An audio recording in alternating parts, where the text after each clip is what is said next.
we can measure angles in radians. Let's define what a radian is.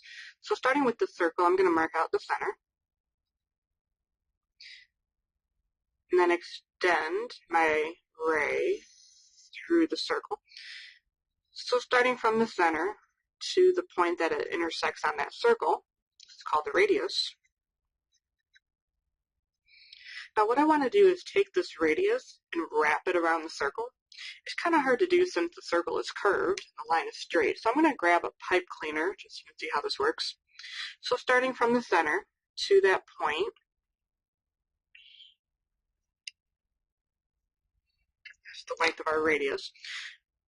So now I'm going to curve that along the circle. And then mark it. So that means that this length is also the radius. Just call it R.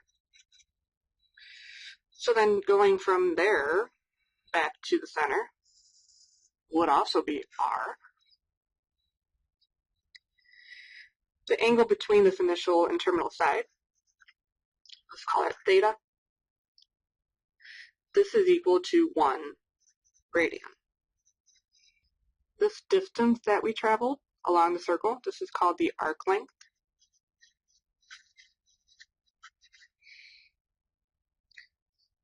So this distance is called the arc length. Now, since this is 1 radian, really how this was found was by taking the radius times angle theta. Now, since theta is 1, that's why we got R back. But in general, let's say R was not 1, the theta was not 1, we could still find the arc length by doing the same thing, R times theta. Let's use a different letter to represent arc length. Let's use the letter S. Now what I want to do is solve for theta. So if I have S is equal to R times theta, then theta is S divided by R.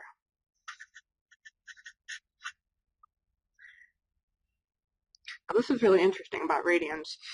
S would have some units on it, which is the length that you travel, so it has some kind of units. The radius would have the same units, whatever they happen to be.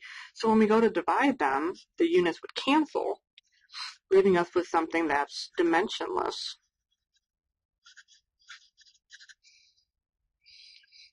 So from here out, anytime you're told that theta is equal to maybe something like 2, we would assume that that's radians.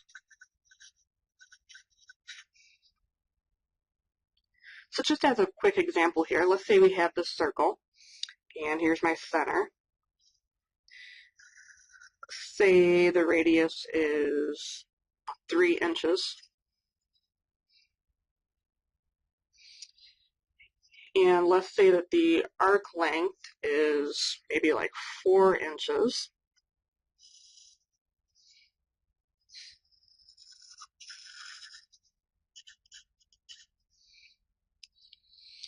What I want to do is find central angle, which is what that theta is called.